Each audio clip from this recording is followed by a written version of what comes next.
शिव से विधायक रविंद्र सिंह भाटी को भले ही लोकसभा के चुनाव में शिकस्त मिली हो, लेकिन उनकी चर्चा आज भी पूरे देश में बनी हुई है। रविंद्र सिंह भाटी की आगे की प्रतिक्रिया क्या होगी, इसका सभी को इंतजार है। अब एक बार फिर से सवाल सभी के मन में गूंजने लगा है कि क्या रविंद्र सिंह भाटी अब भारतीय जनता पार्टी में शामिल होंगे, क्योंकि पहले भी रविंद्र सिंह भाटी बीजेपी का हिस्सा थे।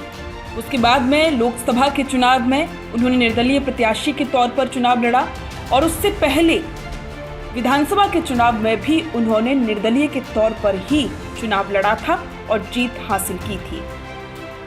लोकसभा के चुनाव से पहले रविंद्र सिंह भाटी को मनाने का खूब प्रयास हुआ था। मुख्यमंत्री भजनलाल शर्मा से भी उनकी मुलाकात हुई थी और जिसके बाद में ऐसा कहा गया कि अब रविंद्र सिंह भाटी को मना लिया गया है, लेकिन ऐसा हुआ कुछ नहीं।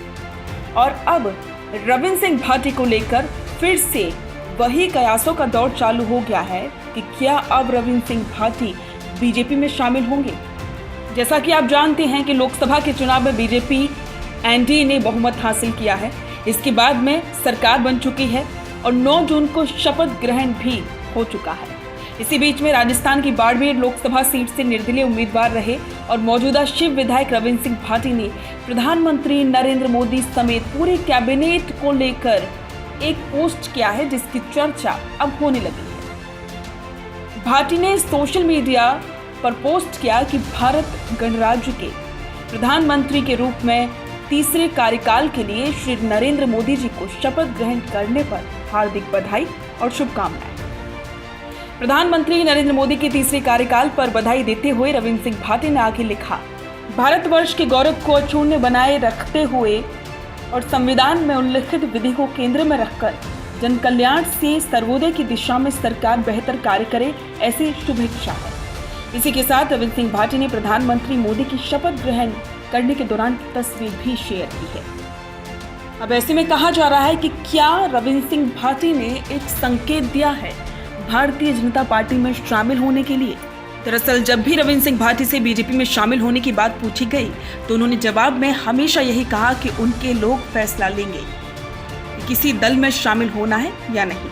हालांकि उन्होंने कभी भी बीजेपी में शामिल होने के कयासों को नकारा तो नहीं है। जानकारी के लिए आपको बता दें कि रविंद्र सिंह भाटी ने निर्दलीय के तौर पर बाड़मेर जैसलमेर लोकसभा सीट पर चुनाव लड़ा।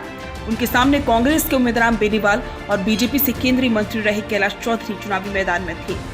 इस सीट पर कांग्रेस उम्मीदवार बेनीवाल ने जीत हासिल की और रविंद्र सिंह भाटी दूसरे स्थान पर रहे। वहीं बीजेपी प्रत्याशी कैलाश चौधरी तीसरे स्थान से संतोष करना पड़ा। ऐसे में कहा जा रहा है कि कैलाश चौधरी की बड़ी हार की वजह रविंद्र सिंह भाटी ही रहे हैं।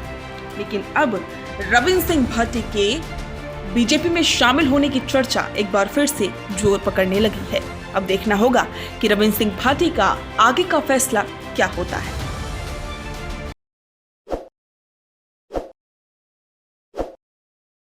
ताज़ा खबरों के लिए विजिट करें द फैक्ट इंडिया की वेबसाइट और डाउनलोड करें द फैक्ट इंडिया ऐप।